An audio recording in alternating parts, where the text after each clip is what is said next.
Buenas tardes amigos, bienvenidos a tu programa Psicomentario, un comentario pensados y gustosos como cada jueves que nos es acompañando a partir de las 5 p.m. Como siempre, tratamos de tener un tema de interés para ti. Estamos viendo que por bastantes lugares está creciendo la criminalidad, hay asaltos, secuestros, extorsiones.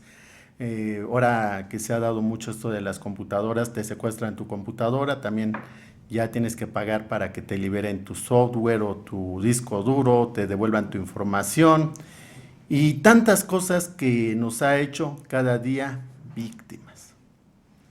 Y ante quedar en el desconsuelo, en ser una víctima de alguien, pues han surgido asociaciones, grupos, organizaciones, ORGs, la Comisión Nacional de Derechos Humanos. Recordemos por allá que, por cierto, con Carlos Salinas de Gortari, por ahí Madrazo Cuellar creo era, no recuerdo bien en este momento, el primer presidente de la Comisión Nacional de Derechos Humanos, ante todo esto que había pasado con la toma de Carlos Salinas de Gortari, que se habla de que fue legalmente electo, pero legítimamente no.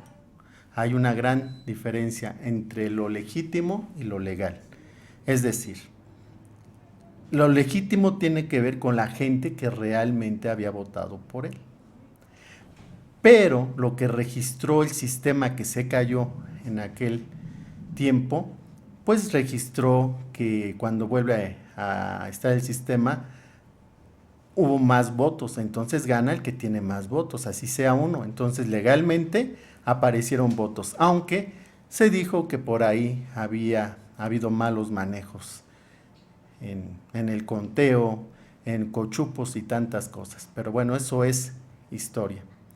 Para ese entonces empezaron a surgir bastantes grupos políticos, gente que se manifestaba porque hubiera igualdad, porque se respetaran los derechos, porque no, este concepto de víctima todavía no se delineaba. Recordemos por ahí que nos dice el doctor Luis Rodríguez Manzanera, que este concepto de víctima, que es una de las ramas de la criminología, pues tiene en realidad como 70 años, es nuevo, es nuevo. Entonces, pues es la Comisión Nacional de Derechos Humanos que empieza a atender a la víctima. Surgen posteriormente comisiones u organizaciones también sobre derechos humanos, las conocidas como ORGs, que no están vinculadas al gobierno, son independientes, y pues está la Agustín Pro y otras tantas que luchan por los derechos humanos. A su vez, cada estado tiene su Comisión Estatal de Derechos Humanos, pero a su vez, en el mismo gobierno estatal y en las mismas cámaras y demás, empiezan a surgir organismos que se van a encargar de los derechos humanos. Y tiene que ver con esto de atender a las víctimas, en ver qué es una víctima.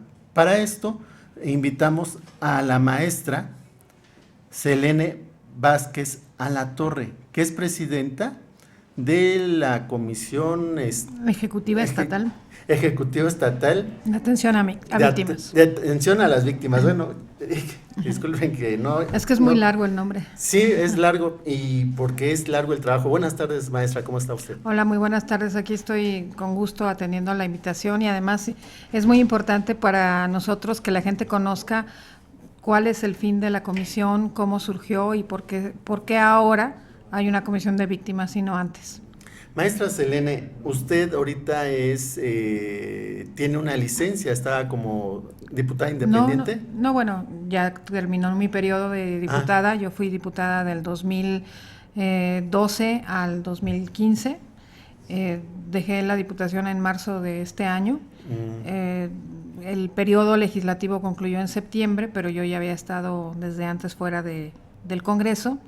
Y la convocatoria la emitió el gobierno del estado, pero fue una ley que se trabajó en el Congreso del Estado todavía cuando yo estuve, y particularmente me tocó trabajarla a mí porque hay una Comisión Nacional de atención a víctimas que surgió, no sé si ustedes recuerdan, del movimiento por la paz que encabezó Javier Sicilia y muchas de otras organizaciones de la sociedad civil que básicamente hicieron su trabajo en Morelos, en el Distrito Federal, y que varias de aquí de Michoacán se sumaron.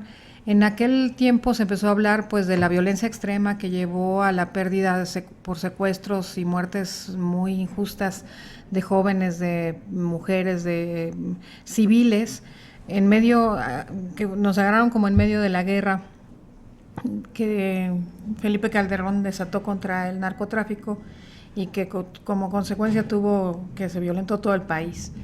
Y en ese momento empiezan estas organizaciones a luchar por una ley de atención a víctimas y como consecuencia de esa ley se crea la Comisión de Atención a Víctimas Nacional. Esta tiene 2 años, pero también es cierto que habíamos iniciado un proceso desde el 2008.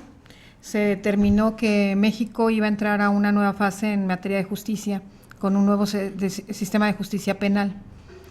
Ya saben, adversarial, oral, juicios un poco como los vemos en la televisión a la gringa, un poquito, en el sentido de que ya se puede resolver en una sala con un juez, con alegatos verbales y no con esos eternos asuntos documentales que a veces llevaban un juicio a 10 o 12 años de litigios, ¿no? Y cuando se empieza a hacer esta modificación a la Constitución primero y luego a una serie de ordenamientos legales en materia de justicia, también se meten 2 figuras que quedan como en el centro y como parte protagónica indispensable del nuevo sistema. Uno es el asesor jurídico de la víctima, y voy a explicar qué diferencia hay entre el asesor jurídico de la víctima y el defensor público, porque a veces la gente piensa que es lo mismo. Y también se empezó a hablar de la víctima. Entonces, tanto el Código de Procedimientos Penales como todos los demás ordenamientos que después fueron surgiendo del 2008 hasta el 2016, es decir, el año que entra, se dio un plazo a todos los estados para que entráramos al nuevo sistema. Y entonces había que hacer una modificación de muchos ordenamientos. En el caso de Michoacán fueron 13 leyes diferentes las que se tuvieron que modificar para estar más o menos en tiempo en el plazo que nos puso el Legislativo Federal. Entonces, uno de los últimos ordenamientos que el Congreso del Estado sacó fue la Ley Estatal de Atención a Víctimas, que si bien toma lo principal de la Ley General, también adapta a Michoacán las circunstancias, pero lastimosamente, y todo el mundo lo sabemos, Michoacán efectivamente ha sido uno de los estados que más violencia ha sufrido, que ha tenido historias desgarradoras y que incluso ha provocado que la sociedad misma ponga un hasta aquí a falta de una autoridad que les brinde seguridad, como fue el fenómeno de las autodefensas. Entonces, en ese contexto, creo que Michoacán está llamado a ser uno de los estados que den mayores garantías y que empiece a trabajar con las víctimas, porque sí es un contrasentido de la justicia, digo yo, que en un proceso penal, por ejemplo, y voy a poner un ejemplo muy feo, desgarrador, una mujer violada no pueda ser ni siquiera parte de su propio juicio, no tenga un asesor jurídico, que es la figura principal que vamos a tener nosotros en la Comisión Ejecutiva de Atención a Víctimas, que no tenga un asesor jurídico que le diga a qué tiene derecho, cómo puede acceder a la justicia y además darle seguimiento a su asunto. Es decir, un abogado de la víctima, porque el defensor público es un abogado del imputado, es decir, de quien es presumiblemente el culpable. Y así como los culpables o los presumiblemente culpables tienen derecho a un abogado, la víctima generalmente quedaba en desprotección. Entonces, ¿qué pasaba con tanta mujer violada? Que la mujer se cansaba, porque además es terrible tener que ir a contar tu historia a un tribunal, que te confronte nada más con el violador, es verdaderamente traumático para las mujeres, y lo que acababa ocurriendo es que generalmente se desistían o no continuaba el juicio, ¿no? Entonces, yo creo que como en ese caso, como en otros delitos, va a ser muy importante la figura del asesor jurídico que estará emplazado en la Comisión Ejecutiva. Y es crear una nueva cultura de atención. Sí, muy interesante lo que nos está planteando y efectivamente todo este nuevo sistema de justicia penal adversarial que al parecer tiene que entrar ya en función en todos los estados de la República Mexicana es el 19 de junio, por ahí es la fecha. Y bueno, el crear ahora a los testigos expertos que son lo que anteriormente se conocían como peritos y aún se les dice peritos, este asesor técnico es muy importante, pero yo creo que en nuestro público tenemos una gran variedad de público que nos hace favor de escucharnos. Le gustaría saber qué vamos a entender por víctima. Fíjate que víctima, el concepto es muy amplio y la ley así lo hace también, ¿no? Hay distintos tipos de víctima, efectivamente, pero lo mismo es una víctima de fraude, por ejemplo, que es un delito, digamos, de los de cuello blanco, que no necesariamente hay violencia, pero sí hay un daño patrimonial, por ejemplo. Pues puede haber víctimas de fraude, puede haber víctimas de robo simple, de robo a mano armada, víctimas de un asesinato. Lamentablemente en Michoacán muchas víctimas indirectas, porque las víctimas directas serían, por ejemplo, los desaparecidos, y las víctimas indirectas serían las familias de los desaparecidos, que como consecuencia de la desaparición, por ejemplo, del padre, pues toda la familia sufre, a veces tienen que emigrar de su lugar de origen, pierden la escuela a los niños, las esposas no pueden reclamar los bienes, porque además, como no hay una declaratoria de muerte, simplemente los levantan, se los llevan, desaparecen, no se puede determinar ni dónde está el cuerpo, si lo hubiera. Todos estos fenómenos de la violencia también generan víctimas. Entonces, la ley es muy amplia. Víctima puede ser, por ejemplo, también si vas caminando por la banqueta y el ayuntamiento no cuidó que había una coladera abierta y te distrajiste y te rompiste un pie, pues eres víctima de una insuficiencia en la atención de las vialidades, y en ese caso, pues el ayuntamiento pudiera ser el responsable. Lo que te quiero decir es que la gama de víctimas es enorme, y lo que nosotros vamos a dar es una atención integral, y yo quiero ser como muy precisa en esto. Nosotros podemos dar atención, por ejemplo, a mujeres violentadas, a personas que lleguen con algún grado de temor porque sea su vida amenazada en ese momento. Los podemos atender y además brindarles medidas cautelares, es decir, nosotros tenemos que ser una comisión que se vincule con otras instituciones que le den seguridad a la gente, por ejemplo, vigilancia policial, albergue en caso de requerirlo, atención médica, psicológica, porque a veces la gente está en shock, ni siquiera sabe cómo explicar su problema.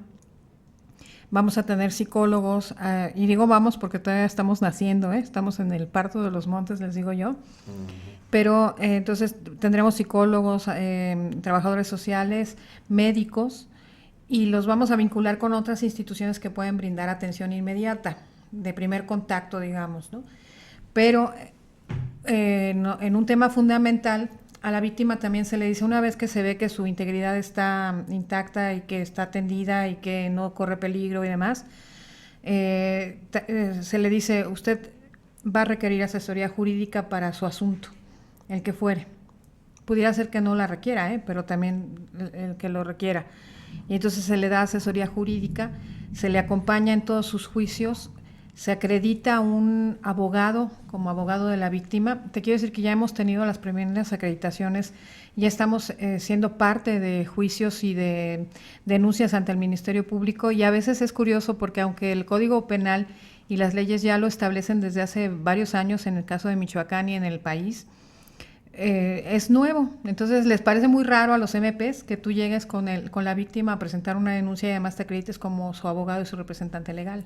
Pero nos sigue diciendo esa parte en el otro segmento del programa. Claro. Vámonos a una pausa y regresamos con la maestra Selene Vázquez Alatorre, presidenta de la Comisión Ejecutiva Estatal de Atención a Víctimas. No te vayas, estamos aquí en tu programa Sin Comentario.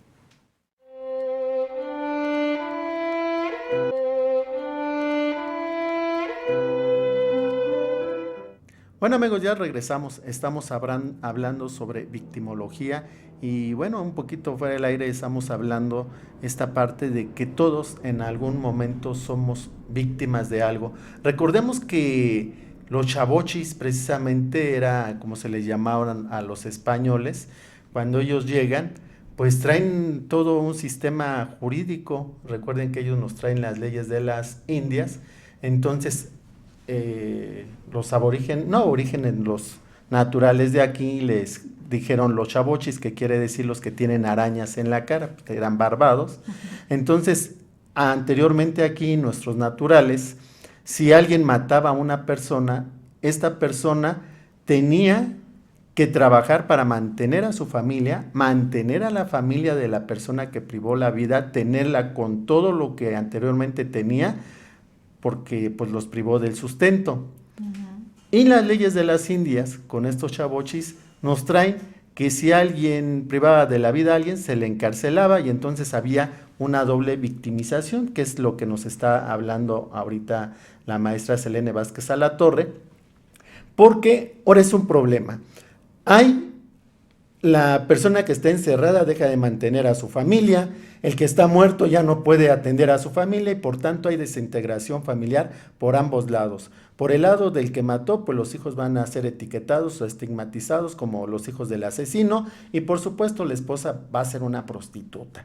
Por el lado del que mataron, pues la mujer como no tiene a lo mejor el sustento, tendrá que salir a trabajar, dejar a los hijos pues algunos irán a la escuela o se empezarán a ir de pinta y demás, entonces empieza a crecer toda una cuestión de criminalidad por esta doble victimización. Entonces, maestra, ustedes ahora están haciendo algo porque no surge esta doble victimización de la que estoy comentando. Y me dice... O porque se atiendan a las víctimas. Que están acudiendo ustedes ahora a los ministerios públicos bajo esta figura. ¿Qué es la figura que se creó? El asesor jurídico. El asesor jurídico. Los asesores jurídicos, nosotros vamos a tener asesores jurídicos a la disposición de las personas.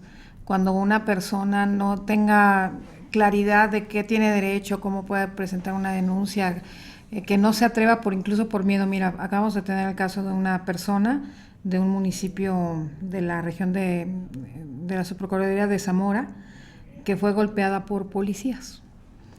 Y pues la señora no quería ni salir de su casa porque además los policías se daban muchos rondines como para impedir que ella fuera a poner una denuncia, más tratándose de policías que tienen arma y fuero y tienen, o sea, pues intimidan a la gente. Entonces hubo que sacarla, para eso tuvimos que pedir apoyo de la Secretaría de Seguridad Pública Estatal, tuvieron que ir por ellas a su casa, eran 2 mujeres las golpeadas por la policía, y se fue a presentar la denuncia en Zamora. El municipio era otro y entonces se tenía que presentar. Entonces, cuando llegas al Ministerio Público en apoyo de la víctima y te acreditas como el asesor jurídico, el Ministerio Público, que nunca ha visto esa figura o que es la primera vez o va a empezar a ver esa figura, dicen, pero ¿usted qué hace aquí? Es como, tú lo puedes presentar como es mi abogado, pero la figura es asesoría jurídica y yo como asesor jurídico además me puedo acreditar para conocer de tu asunto, para que me notifiquen en tu nombre y para dar seguimiento. Y además nuestros asesores jurídicos solicitan, en el caso por ejemplo de esta persona que podía ser víctima de alguna agresión adicional porque ya había un antecedente muy grave incluso de que venía golpeada con puntadas en la cabeza y demás, se le piden medidas cautelares. ¿Qué quiere decir esto? Que el asesor jurídico de la víctima dice, esta persona no está a salvo aun cuando presente su denuncia. Necesitan darle protección porque los agresores pueden volverla a agredir. Entonces, se piden medidas cautelares para que esta gente, los agresores, no se le puedan acercar, medidas cautelares para que la acompañen y vigilen su casa mientras está esta persona ahí, o para que la trasladen a un lugar seguro. Esta persona, por ejemplo, en el caso específico del que estoy hablando, pidió que se le trasladara a otra ciudad, no a donde había sido la agresión y de donde era originaria, porque no quería volver al pueblo, ¿no? Pero entonces el Ministerio Público tiene que ordenar esas medidas cautelares y es la Policía Ministerial la que la tiene que acompañar al lugar donde ella se va a resguardar. Y esas cosas pues normalmente no se hacían, pues la gente llega, presenta una denuncia y a ver cuántas veces, y te lo digo porque a todos nos ha pasado, yo de verdad he presentado muchas denuncias por robo, Bueno, a mí me han pasado muchas cosas y a mí, que he sido persona pública, me han pasado, pues imagínate todo lo que no le pasará al público en general.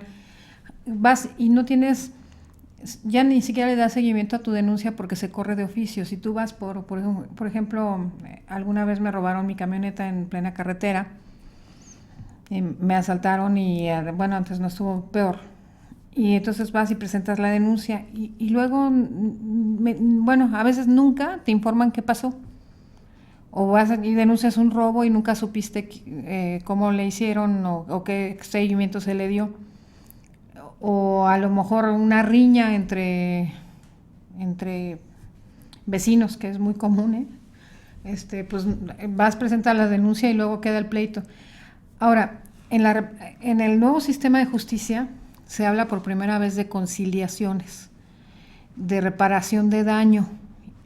Y la reparación de daño puede ser en lo económico, pero no solo en lo económico. A veces una reparación de daño también es una disculpa pública por haberte acusado de algo que no eras, por ejemplo.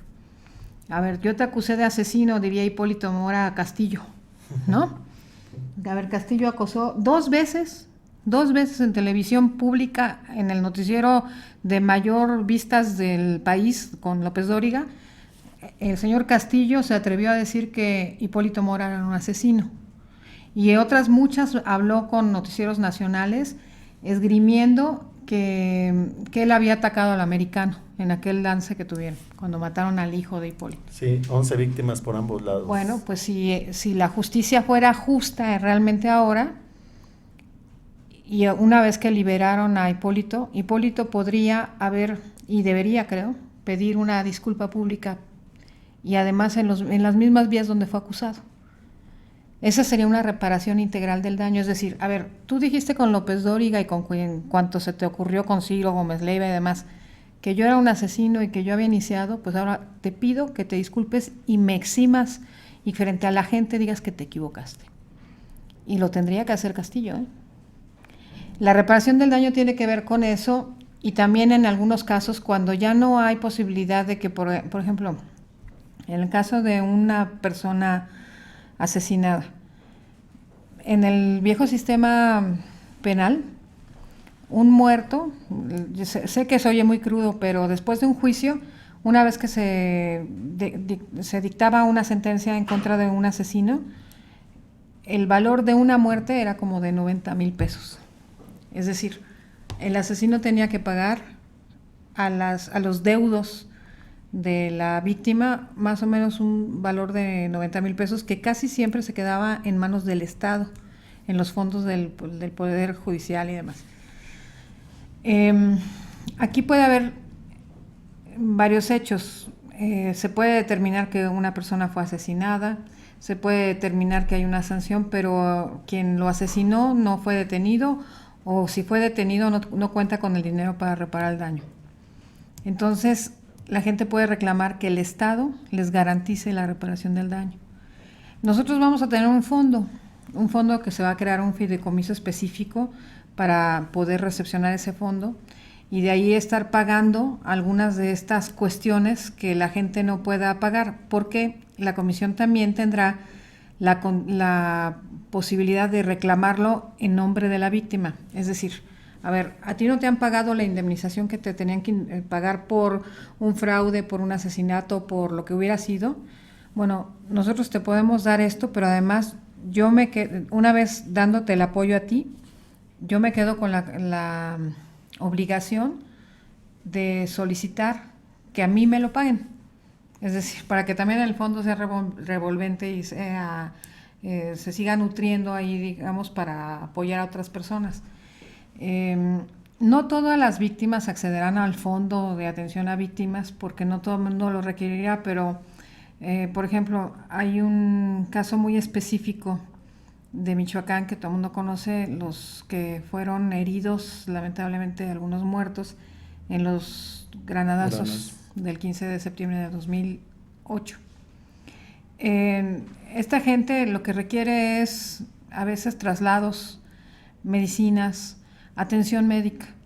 Bueno, no todo tiene que salir del fondo. Tenemos que garantizar que, por ejemplo, el sistema de salud del Estado les dé la atención médica que requieren.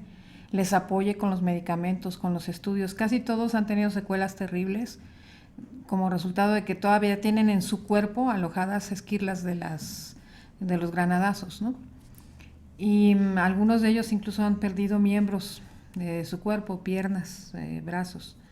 Entonces, a esa gente hay que ayudarle de otras muy diversas maneras. Decían, bueno, a mí me dejó el bombazo imposibilitada para trabajar, necesito una beca para mis hijos, ¿no? O sea, cada quien tiene algo muy específico con lo que se le puede ayudar. Y en la Comisión de Atención a Víctimas vamos a tratar de hacer eso. El día de ayer, por ejemplo, nos reunimos con el Congreso del Estado y en el caso de las víctimas del 2008, ahí el reconocimiento como víctimas de un hecho muy lamentable, prácticamente terrorista, ya lo había hecho el Congreso del Estado y les había dado una indemnización. Sí la han estado recibiendo, pero a lo largo de los años esa indemnización se fue haciendo muy precaria, es muy poco el recurso que reciben y además insuficiente porque sus necesidades van creciendo en función de sus enfermedades y de las consecuencias físicas que han tenido. Y bueno, se van a revisar, ya establecimos contacto con los diputados, porque ahora nosotros nos erigimos en asesores jurídicos de las víctimas y le vamos a pedir al Congreso del Estado, vamos a trabajar con ellos en mesas técnicas para que se modifiquen los decretos en donde el Congreso del Estado los amparó. Mientras estuvo Leonel Godoy se les atendió muy bien o se cumplió con lo que la ley estableció para ellos, pero después se dejaron de recibir apoyos y nosotros necesitamos recuperar un poco la ruta porque esta gente, de verdad casi todos han tenido un deterioro físico terrible. Entonces, estamos tratando de apoyarlos en ese sentido. Como te digo, a veces la atención de la víctima tiene que ser muy personalizada y puede ser muy diversa. O sea, a veces asesoramiento jurídico, a veces nada más acompañamiento para llevarlo con alguna autoridad que le pueda resolver el problema y pues estar muy atentos en cada caso de cómo podemos ayudar. Me parece que ahorita después de el siguiente corte nos diga cómo podemos ayudar con todos estos auxilios que usted dice, tanto el psicológico, el jurídico, el social, entre otras, canalización a las diferentes dependencias donde obedezca. Pero después de un corte. Claro que sí. No te vayas, amigos, estamos aquí hablando con la maestra Selene Vázquez Alatorre, presidenta de la Comisión Ejecutiva Estatal de Atención a Víctimas. Regresamos, no te vayas.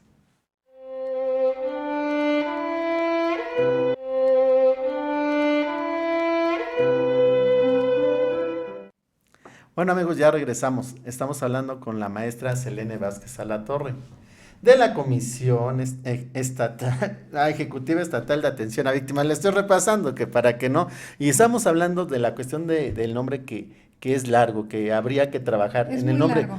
Yo lo digo porque yo me dedico a esto, evidentemente, ahí tengo una responsabilidad, pero las personas que quieran acudir con ustedes, ¿cómo se contactan con ustedes y cómo hacerles saber de una manera más sencilla, llegarles la información?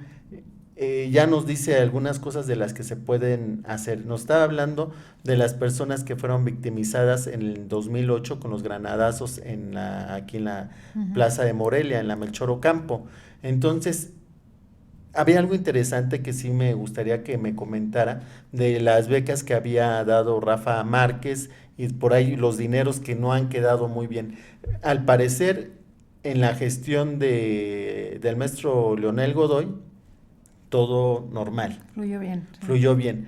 Pero hemos escuchado en noticiarios por personas que nos han hablado que algunos han quedado sin estos apoyos. Nos hablaba de estos legales. Algunos apoyos son por cierto periodo y otros son vitalicios. ¿No nos puede explicar un poquito más? Entre esos, sí. ¿A dónde verlos a ustedes? El gobierno del estado en el 2008, que era Leonel Godoy, en el momento, acuérdate del grito, el gobernador, y el Congreso del Estado elaboraron dos decretos. Uno que se refería a las víctimas mortales, es decir, a las personas que habían muerto, en el que se les dio una indemnización a los familiares de esas personas que habían muerto. Eran 7 y creo que luego finalmente fueron 8 personas que murieron, algunos en el instante y otros en los días subsecuentes al atentado. Y luego hubo un segundo decreto en donde se determinó que a las personas que habían sobrevivido se les iba a brindar atención médica y una pensión temporal en algunos casos y vitalicia en otros. ¿De qué dependía lo vitalicio o lo temporal? Pues del tipo de daño que habían sufrido. Estos decretos dejaron afortunadamente abierta la puerta porque el legislativo desde entonces previó que la situación de cada uno podía variar, porque algunos todavía estaban siendo atendidos por cuestiones de lesiones muy graves en hospitales cuando se tomó la determinación en el Congreso. Entonces se dijo que se podría gradualmente analizar y modificar el decreto según las necesidades de las personas. Creemos que después de 7 años pues ya llegó ese momento de revalorar un poco la situación de cada quien. Quiero decir que esa pensión que autorizó el Congreso del Estado ha seguido existiendo y sí la han recibido las personas que estaban en el decreto. ¿Qué es lo que no se recibió? Lo que cambió, digamos, con el gobierno. Había un acuerdo para que esas personas en la Secretaría de Salud encontraran cualquier tipo de atención que requirieran. Y cuando hubo cambio de administración se dejó de dar seguimiento médico a estas personas. Algunos tenían apoyo de transporte porque mensualmente o cada determinado tiempo tenían que ir a México, a la zona de hospitales, algunos a las áreas de rehabilitación, otros a los del Hospital de la Ceguera, cada quien tenía sus características y se les ayudaba con el transporte ida y vuelta desde aquí de Morelia hasta la Ciudad de México y los regresaban y además se les cubría el gasto de alimentación. En otros casos también se les apoyaba, estaba lo de la Fundación Banamex hizo un fideicomiso en el que aportaron algunas personas, no solamente Rafael Márquez, sino población en general, se abrió un dinero para apoyar a estas familias que la gente donó, pero Rafael Márquez aportó 5 millones de pesos en aquel tiempo, en el 2008. 5 millones en un fondo que además está generando intereses, un fideicomiso, pero ese fondo lo pusieron exclusivamente, le dieron un uso utilitario específico, que era apoyo para becas a los hijos de los afectados.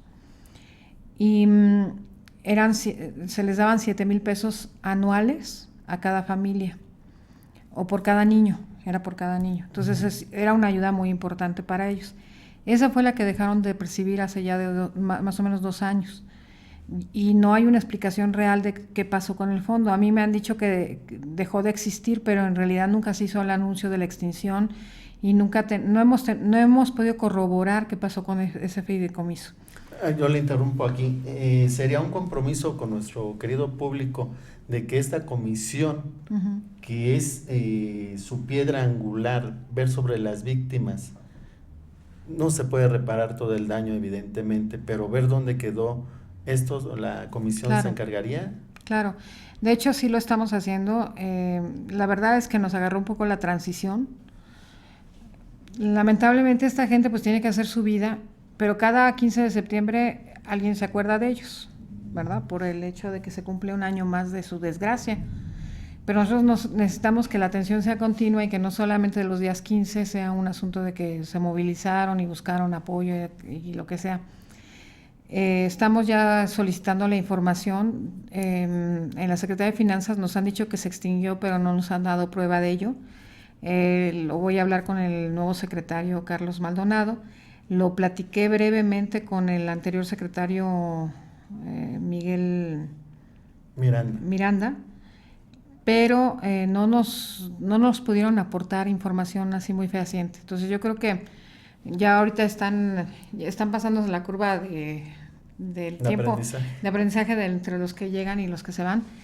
Yo espero que en breve podamos tener una información certera de qué fue lo que pasó. Sí puede ser que se haya extinguido el fideicomiso, pero no tenemos certeza de que haya sido así. Aprovecho, maestra, para interrumpirle y agradecer pues unos saludos que nos está dando el querido público. Dice: buenas tardes, soy la maestra Ale Moctezuma. Muchas felicidades por su programa, saludos, evidentemente le felicitan igual y pues muchas gracias por estarnos sintonizando y pues nos halaga mucho que haya estos saludos y aprovechamos también para saludar a todos los amigos en el DF que están sintonizando www.radioyus.com allá con nuestro amigo el maestro Jesús Zelaya que retransmite en vivo este programa y bueno, obviamente que sale, ya lo saben.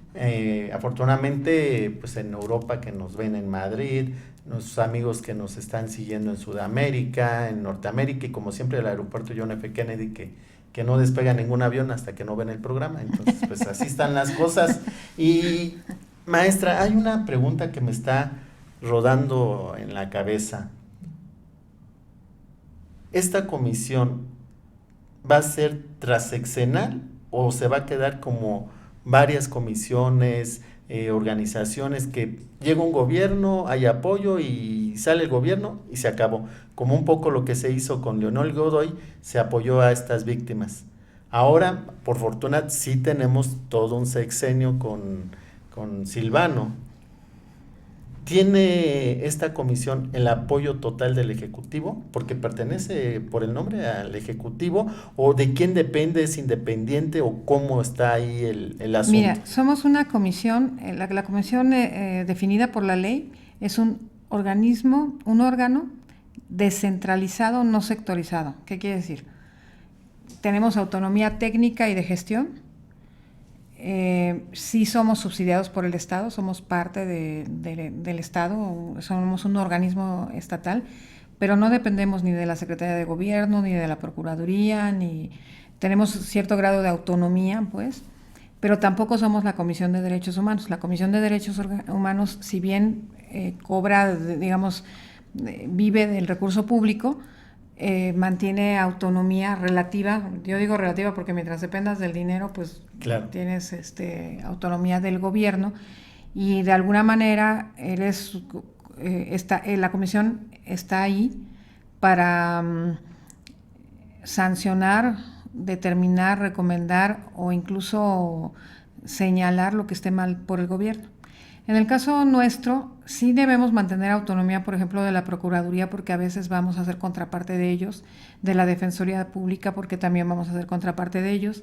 En el caso de la Secretaría de Salud, por ejemplo, que va a ser muy importante que nosotros podamos hacer un acuerdo de convenio con ellos, tendrá que haber mucha vinculación para darle atención a las víctimas en la cuestión médica y de salud.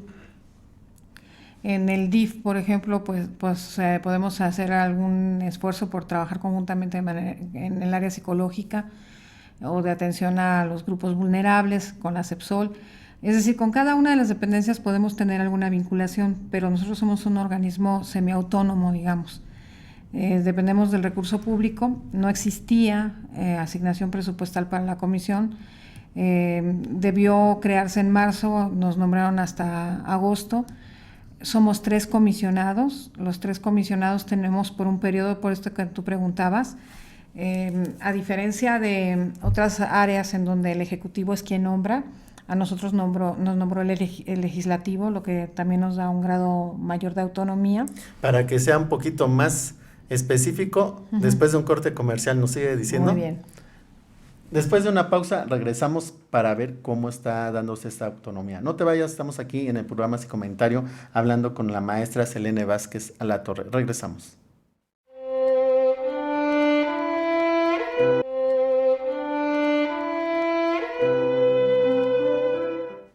Bueno, amigos, ya regresamos, estamos hablando con la maestra Selene.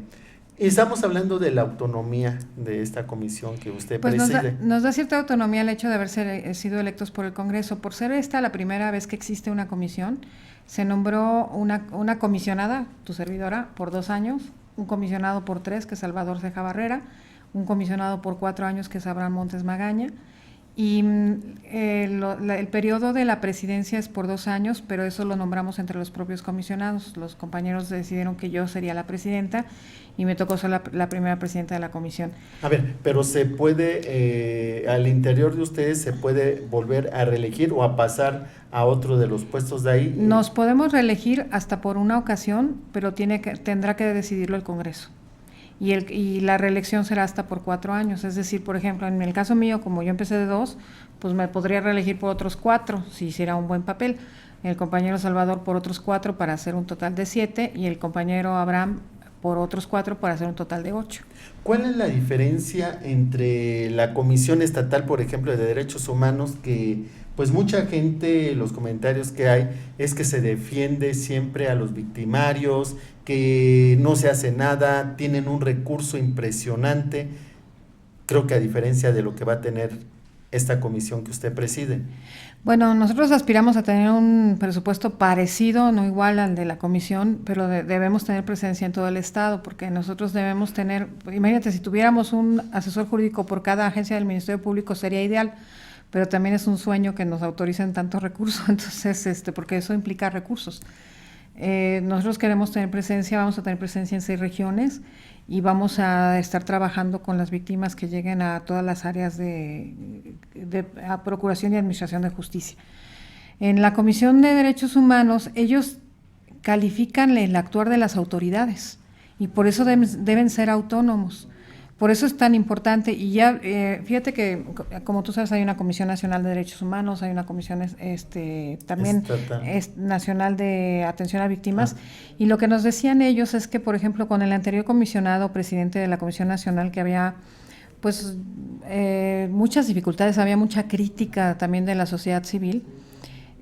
Dicen, cuando hubo un cambio de presidente de la comisión, ahora con el licenciado Luis Raúl González, que es el nuevo presidente de la Comisión Nacional, dice, nos convertimos en una mancuerna indispensable y estamos trabajando muy bien.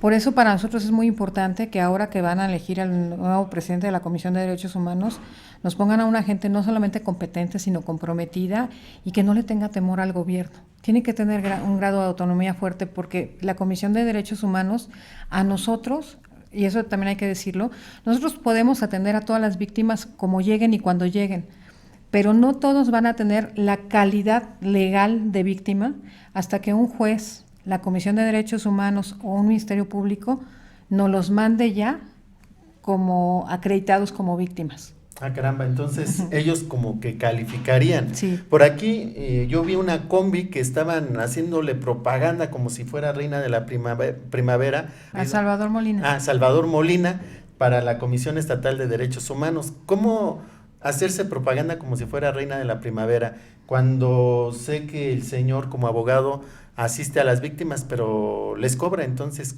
¿cómo pensar? Claro que tiene que vivir el señor, pero si alguien se quiere desempeñar en un cargo en la Comisión Estatal de Derechos Humanos, pues tendría que trabajar en ese ámbito, cosa que no ha hecho el señor. Mira, a Salvador yo lo conozco, es un abogado litigante, creo que es un buen abogado, no conozco mucho de su trayectoria, ha sido muy cercano en algunos puntos a gente muy cercana a mí, pero no lo conozco como activista de derechos humanos.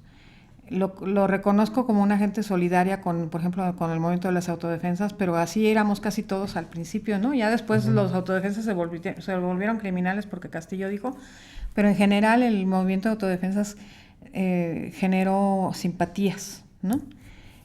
Sin embargo, yo creo que hay gente que tiene muchos más años trabajando el tema de derechos humanos y que su trayectoria los avala. Entonces, hay organizaciones de la sociedad civil que están apoyando, por ejemplo, a Gerardo Herrera.